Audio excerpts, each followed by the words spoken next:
It's Charlie's World.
안녕하세요. 찰리스 월드의 찰리 브라움입니다. 오늘도 야외에 나와서 이제 다시 찍게 됐어요. 어저께 이제 제가 밤에 올려드렸던 이제 스텔라 루멘에 관해서 좀 조사를 좀 많이 해보시면은 투자하시는데 그 바보 같은 ICO 뭐 스캠 같은 그런 것보다는 좀 더 나을 것 같고, 이제 제가 오늘 다시 영상을 찍는 이유는 본론적으로 이제 말씀드리면, 이제 그런 얘기가 있었잖아요. 이제 비트메인을 이제 세금으로서 트럼프 정부에서 이제 공격을 해서 별로 이득이 나지 않을 거다라는 그런 얘기를 했는데, 중요한 거 한 가지를 간과하는 게 뭐냐면, 표면적으로 딱 드러나는 거는 트럼프 정부에서 이제 세금을 매겨서 그거에 관해서 이제 그 비트메인이 단기적으로는 그렇지만 중요한 건 실리콘베이 내에 들어가서 AI 사업을 한다는 거가 되게 중요하다고 생각을 하거든요. 그것도 중요하고, 일단 중요한 건 채굴 서비스를 미국 전역에 지금 준비를 해서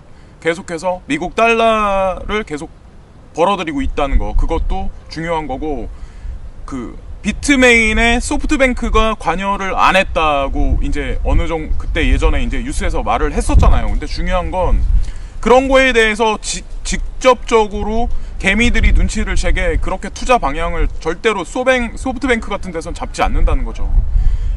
하다못해 빗썸 같은 경우도 누가 소프트뱅크에서 거기다 돈을 투자할 거라고 생각한 사람이 과연 누가 있어요. 근데 지금 보시면 아시겠지만 카카오페이 같은 경우도 그 전체 지분의 40%가 알리페이라는 거, 그리고 그렇게 따지면 엔트파이낸셜하고 관련이 분명히 밀접하게 있다는 거잖아요. 그러니까 그런 게 다 이면에는 다 지금 돌아가고 있는 거고, 자금의 흐름 자체가 지금 보시면은 로스차일드 투자 신탁 같은 경우도 2017년부터 달러에 대한 어떤 비중 축소를 계속해서 이제 해왔거든요. 이제 그런 거에 관해서도 조사를 JTB인가 이제 그분이 이제 그런 거에 관해서 자료도 되게 많이 올리시고 그런 것 같더라고요. 그래서 그거에 한 하루 이틀 전인가 제가 그래서 아침에 일부러 찾아본 건 아니고 쓱 유튜브를 보는데 쓱 지나가더라고요. 그래서 그거에 관해서 좀 찾아보시고, 로스차일드 투자 신탁이라고 하면 그래도 전 세계를 움직이는 금융 그룹 중에는 되게 중요한 부분을 차지하는 사람들인데, 그런 거에 관해서도 좀 찾아보시고, 또 중요한 건 그 얼마 전에 JP 모건 CEO가 직접적으로 이제 이건 매스컴에 직접적으로 한 말인데, 달러의 지금 10년물 국채 금리가 3.2%를 넘어서 이제 머지않은 시간 내에 분명히 4%를 찍을 거다라는 그런 예상을 한다고 그런 얘기를 했잖아요. 그 얘기는 뭐냐면 달러의 패권 자체가 점점 떨어지고 있기 때문에 4%대에 근접하는 그 정도 이자율을 줘야 그 외국에서 투자된 그 유로화 헤지펀드나 아니면은 뭐 중국계든 아니면 뭐 러시아계든 아니면 뭐 일본계든 거기에 좀 더 오래 머무를 수 있다는 거죠. 예.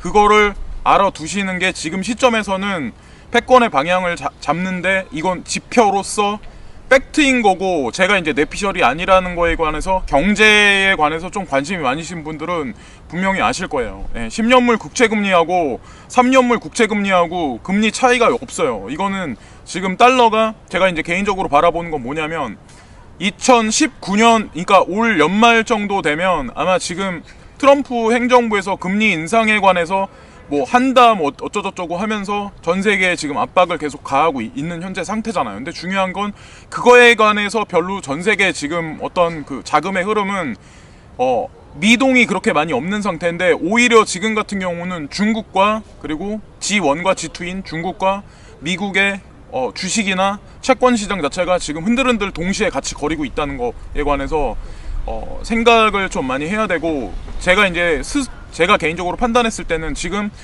양대인 지금 미국과 중국의 주식 시장이 들썩들썩거리면서 하강 곡선을 점점 타고 채권도 이제 값어치가 점점 하락하고 있는 상태인데, 중요한 건 이게 어느 시점까지는 계속해서 이 방향성을 유지하는데, 내년 2019년부터 2019년부터는 아마 중국 쪽의 증시가 조금 더 많이 상승하고, 미국 같은 경우는 점진적으로 하향으로 가면서 제가 이제 개인적으로 생각했을 때는 점점 밑으로 이제 달러의 패권 같은 경우 하락할 수밖에 없다고 생각을 하거든요. 개인적으로 이제 제 채널에서 처음부터 주장했었던 그 정체성에 관해서, 그리고 연말에 그 남북 철도와 어떤 그 도로 건설에 관해서도 분명히 지금 뭐 된다 안 된다 이런 얘기가 오가고 있지만, 분명한 거는 한국 정부에서 추진하는 모든 그런 것들은 바티칸부터 해가지고 전 세계 모든 세력들이 지금 그쪽에 포커스를 좀 밀어준다는 생각을 하거든요. 제가 이제 개인적으로 생각을 했을 때 그거는 미국 뒤에 있는 이면에 있는 분명히 세력들도 이미 용인을 했기 때문에 그렇다고 생각을 하는 거고, 또 하나 이제 중요하게 생각을 해야 되는 게 뭐냐면,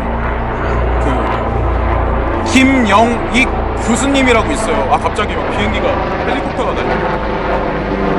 김영익 교수님이라고 있어요. 그분도 유튜브나 아니면은 뭐 네이버나 하다못해 이렇게 찾아보시면 그분이 이제 하신 말씀이 되게 많아요. 근데 제가 그분이 말씀하신 주장을 보고 제 주장을 피는 게 아니라, 그분이 바라보시는 관점 있잖아요. 지금 이제 거시적으로 바라보는 관점. 근데 제가 어저께 그분 거를 메이크머니라고 강흥보 대표님이 이제 운영하시는 그게 있거든요. 그 사이트도 이제 제가 좀 많이 보는 편인데, 그분 인상이 되게 좋으셔고 관상이 좋아가지고, 그래서 어저께 어쨌든 김영익 교수님이 나오셔가지고 그런 말씀을 하시는데, 이분 저랑 이제 어쨌든 견해가 좀 비슷하시잖아요. 제가 물론 뭐 그분 같은 그런 사람은 아니지만, 그래서 어쨌건 하다못해 그렇게 보시는 분들도 그렇게 주장을 하고 있기 때문에 이제 그렇게 생각을 한 번쯤 해보는 게 낫지 않나라는 생각을 하는 거고, 그래서 그분이 친중이겠어요? 제가 친중이겠어요? 그냥 객관적으로 바라보는 지표나 모든 것들이 방향성을 그쪽으로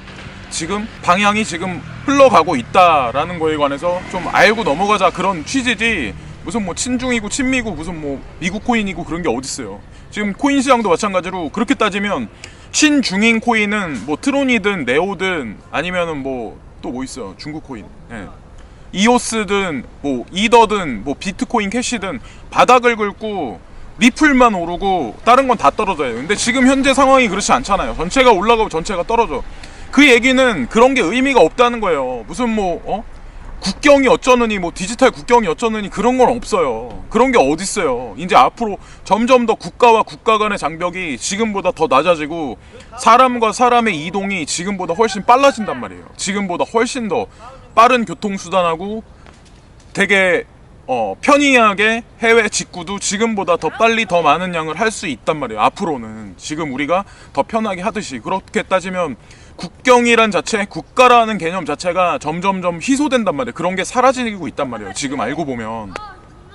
그래서 그렇게 방향을 잡으시면 좋고, 그리고 이제 좀 중점적으로 또 생각해야 되는 게 뭐냐면, 제가 얼마 전에 영상에서 다뤘던 MSCI하고 FTSE 신흥국 지수 있잖아요. 그거에 관해서 유럽하고 미국에다가 그거를 신흥국 지수로 올려놔서 이제 중국이나 동아시아로 들어오는 자금의 게이트를 열어놨다는 거죠. 공식적으로 이제 금융시장 쪽에서는.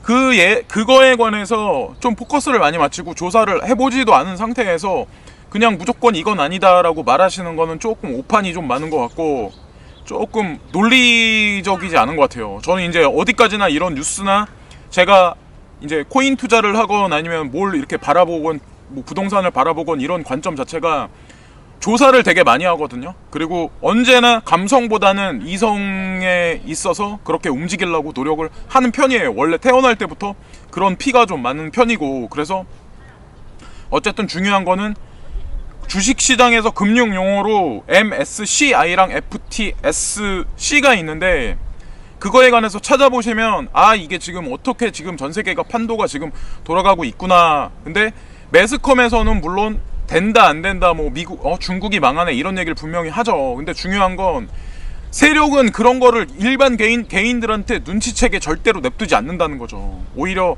리플 같은 경우 보세요. 호재거리 기사가 그렇게 많이 나오고, 마이크로소프트 무슨 기부재단에서 뭘 어떻게 같이 한다느니, 뭐 트럼프 정부에 그렇게 한다고 그래서 무슨 리플 가격이 그러면 그렇게 따지면 지금쯤 벌써 5,000원은 가 있어야 되는데 다른 거 다 죽고, 그런 게 아니잖아요. 시장 자체가 지금 현재 팩트가 그런 게 아니잖아요. 그러니까 오히려 그렇게 바라보시기보다 양쪽의 전체적인 거시적인 시장 자체를 많이 바라보시고, 오히려 워렌 버핏이나 아니면은 IBM이 움직이는 거, 그리고 또 소프트뱅크에서 어떻게 움직이냐에 관해서 좀 많이 조사를 해보시는 게, 제가 개인적으로 생각했을 땐 개인 투자자가 그래도 이 시장에서 실패하지 않을 확률이 좀 높다는 생각을 하는 거죠. 금은 시세에 관해서도 좀 경기가 안 좋아지면 그쪽으로 돈이 몰린다라고 하시는 분들이 되게 많은데, 금 시세 같은 경우는 예를 들어서 1300불, 1350불을 절대로 못 넘어요. 그걸 만약에 넘으면, 예를 들어서 제가 이제 개인적으로 생각했을 때 크립토 커런시 마켓을 연 의미가 없어요. 세력이라는 사람들이 지금 달러의 패권이나 전체적인 현물 자산의 금융자금 흐름이 더 이상의 이제 발권력을 이용해서 미국 같은 경우 1차, 2차, 3차, 4차까지 할 수 없으니까 그렇고, 중국도 마찬가지로 지금 더 이상 돈을 찍어낼 수 없는 상황, 그리고 일본도 마찬가지로 지금 아베노믹스를 더 할 수 없는 상황이기 때문에, 예를 들어서 중국하고 일본이 미국의 국채를 계속해서 사들이지 못하기 때문에 지금 10년물 국채 가격을 방어를 못하는 거예요. 그래서 달러 가격도 지금 점점 이제 그 패권을 잃어가는 거고, 그래서 그거에 관해서 같이 연이어서 같이 생각해 보시면, 제가 계속해서 주장하는 게, 왜 이 영상을 똑같은 거를 계속 찍고 하냐 하면, 뭐 예를 들어 소재가 없다기보다 되게 중요하다는 거죠. 내 자신이 크립토 마켓에 투자를 하고 거기에 관해서 강력하게 홀딩할 수 있는 멘탈을 딱 가지려면,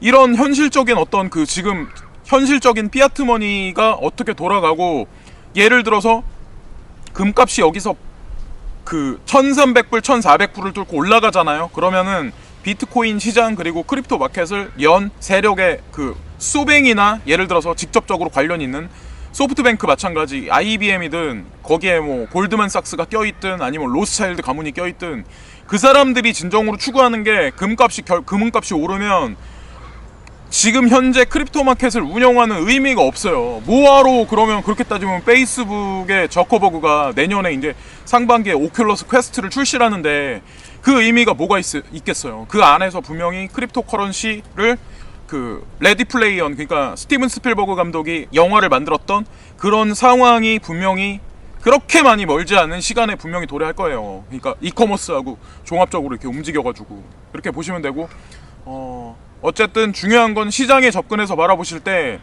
너무 광고가 너무 과장되게 많은 것들 있잖아요. 이거 투자하면은 대박이 난다, 밀리언에어가 된다, 이런 것들, 그건 말도 안 돼요. 그런 건 없어요. 현실적으로 무슨 그거는 사기죠. 그런 걸 믿지 마시고, 무슨 거대하게 너무 마케팅에 휩싸여가지고 그런 거는 절대로 믿지 마시라는 거죠. 오히려 조용조용하게 일하는 그런 코인이나 아니면은 저점으로 지금 치닫고 있는데 조사를 해보시고 괜찮은 것들 몇 개를 이렇게 해서 홀딩을 중장기로 하시는 게 오히려 더 크게 보시면 더 수익률이 높을 확률이 더 높다는, 오늘 영상은 여기까지 하겠습니다.